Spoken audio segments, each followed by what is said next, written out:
This is the story of that piece of meat right there. And why is that piece of meat interesting to me? Because the Best Buy date on it, I don't know if you can see that, but I'll just tell you, is 9/16/23. So that's what, about 16 months ago? Yeah, something like that, close enough.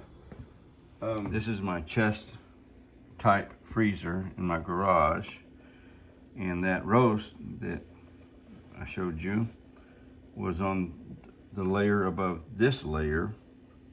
I had to throw several things that were there along with that roast away.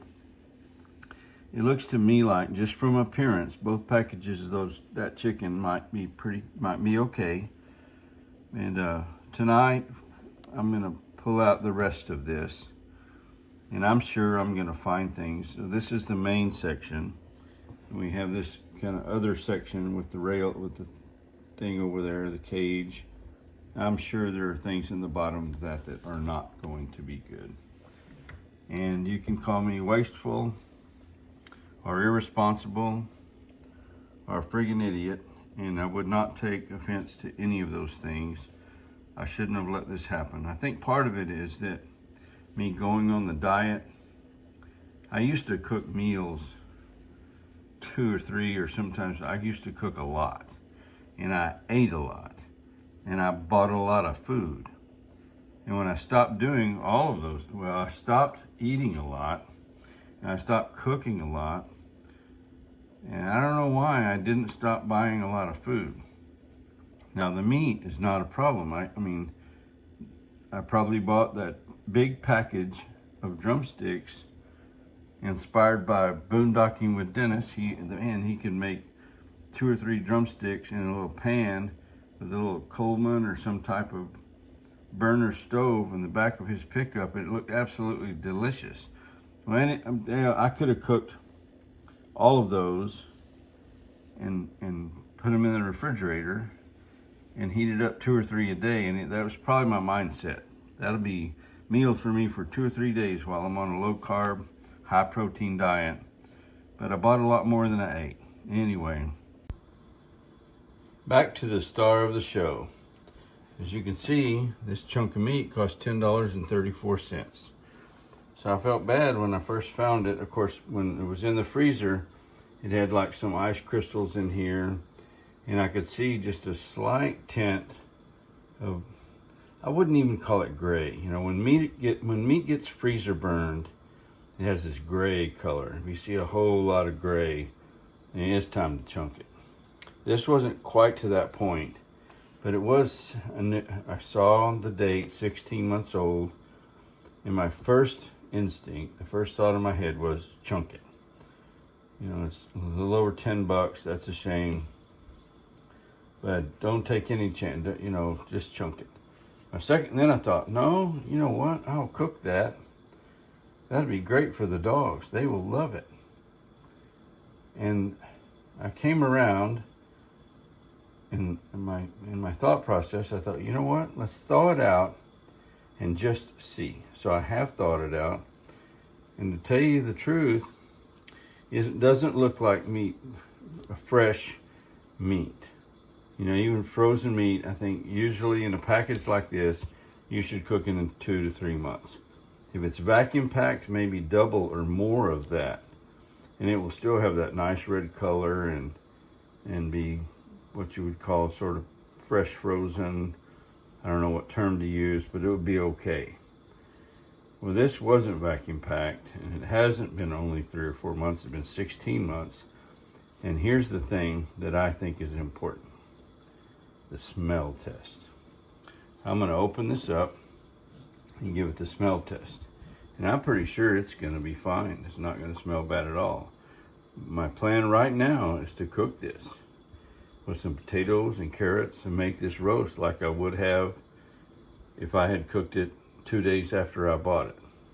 If it smells bad, I won't feed it to my dogs, and I sure won't cook it and eat it myself. It'll go in the trash. But I have, let's see, front burner. We're gonna get that iron skillet.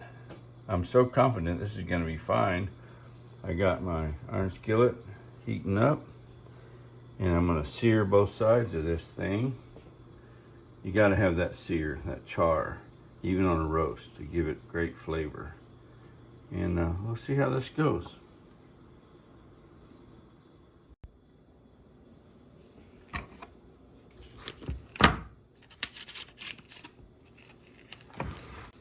That doesn't smell bad at all. Smells like beef. And that's not enough of a test. Turn it over.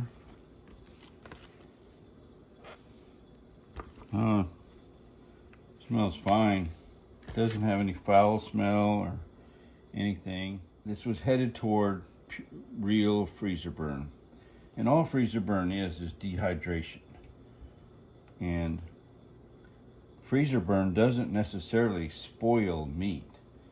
It'll make it tough, and the flavor may not be as good as what it would have been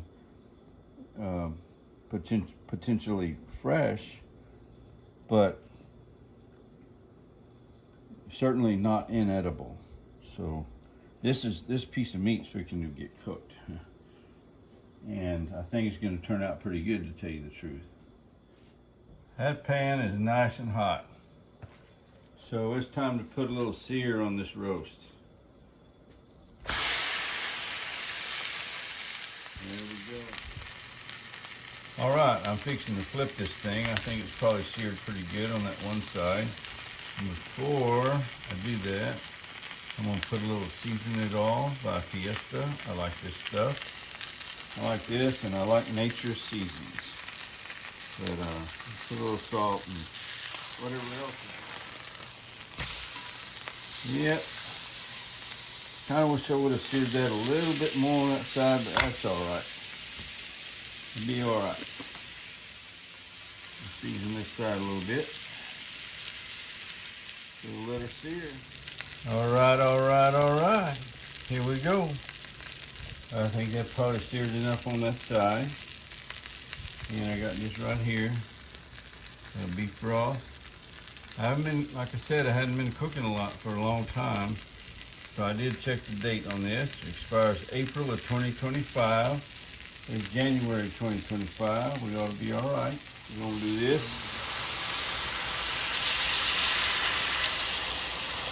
And I have turned the heat down. We were searing on about 6 and 7. I was kind of adjusting back and forth. That's all I'm going to do right now. So you might say, why aren't you putting that roast in the oven? Well, my cousin-in-law, I guess she is, Donna, she cooks roast like this, and I have become a big believer. I've stayed at her house a lot when I was working down there for months at a time. For weeks and months at a time, and we took turns cooking, and I might have taught her a thing or two, but she definitely taught me a lot of things.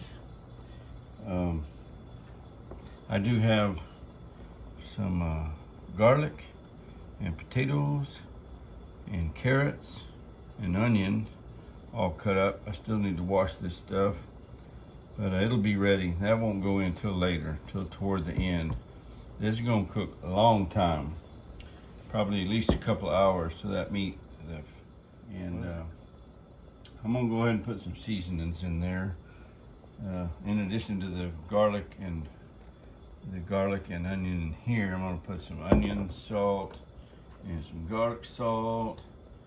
And I don't know, you know, I've cooked a lot in my life. My mama taught me how to cook when I was young, and I've never been one like a half a teaspoon of this and a quarter tablespoon of that and whatever, a dash of this.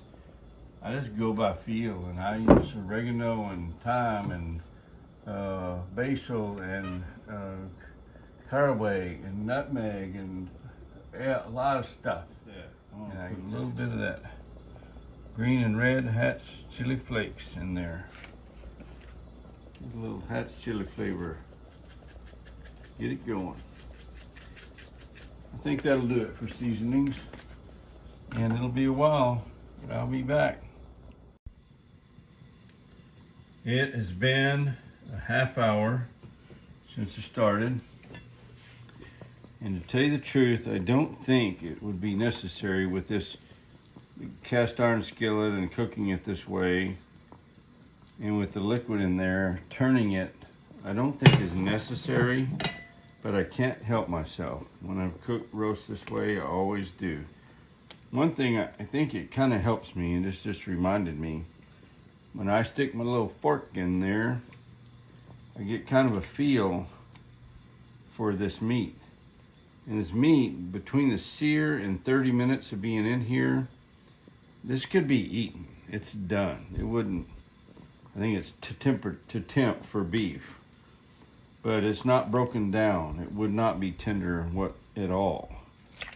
So I'm gonna turn it and splash liquid all over the place. So that's typical. That's how it works. Yep. There you go. Everything's going according to plan. It is way too early to put the potatoes and the carrots in there, but I'm going to go ahead and put the garlic in there. Got my chopped up garlic. Let that garlic flavor just kind of infuse all into that meat. And I probably have no idea what I'm doing. This is just how I do it. And I like I said before, I do this by feel. I don't measure ingredients.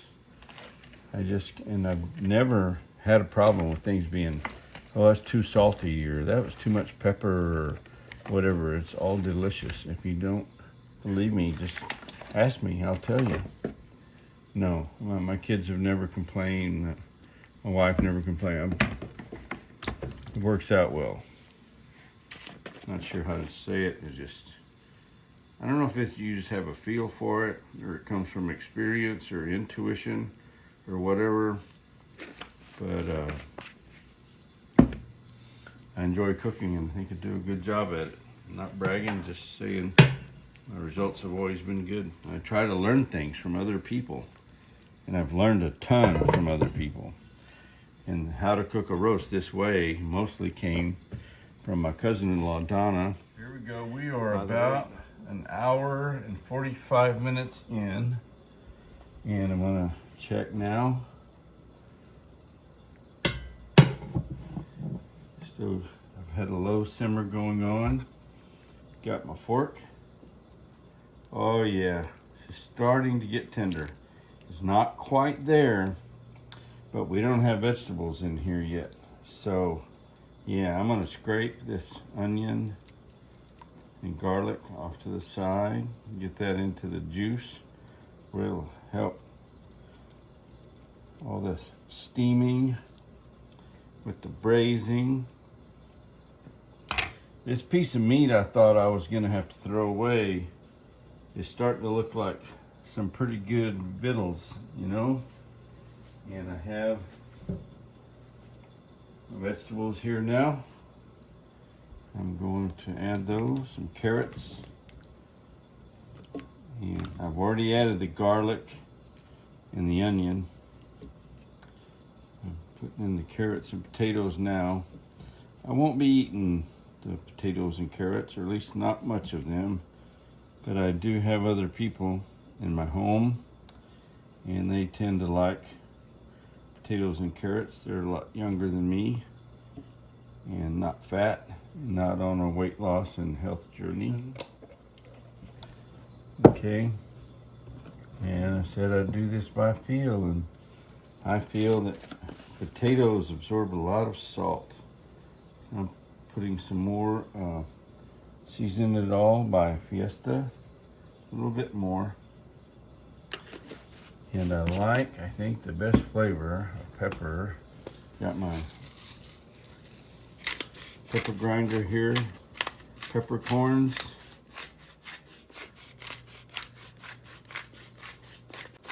Just do it by feel, what seems right. And there we go. Probably gonna have a little spill over here, but that's all right. All right. We got the veggies cooking there, steaming up a little bit. Got the low simmer going. Gonna put the lid back on. I'm thinking maybe about 20 minutes. We will be able to do a little taste test. See how that meat I almost threw out or thought I might have to feed to the dogs might turn out to be a pretty good deal. Speaking of dog, you can see Bella there. Hey Bella. Bella was outside. It's very cold. We let the dogs in on really cold nights. Bella prefers to be inside all the time, but we don't allow that. Dogs need to be outside at least a good part of their day. But anyway, it's so cold. Bella did good. She went to the door. She weren't outside. She needed to go potty. I just let her back in. And she and I just shared a can of Vienna sausages. I had one, and she had the rest, which made Bella pretty happy. And she's headed back to Sarah's room to bed down and be nice and warm all night, and that's cool. Indy, our other dog, she's hardcore. She won't come in. She's out there in the doghouse. Alrighty then, after I put the veggies in, I set a timer for 15 minutes, and let's see how it went. And let's see what happened. Take the biggest potato here and poke it, and it is tender. Let's see about this meat. Oh, I can tell that's very tender. I won't be tasting a potato or a carrot. I could want one bite of potato or carrot. It's no big deal. Not weird or anything. I don't like trying to cut down on carbs. But, let's see how the meat tastes. Gonna blow on it and let it cool a little bit and switch this around. This meat that I thought about throwing away, here we go.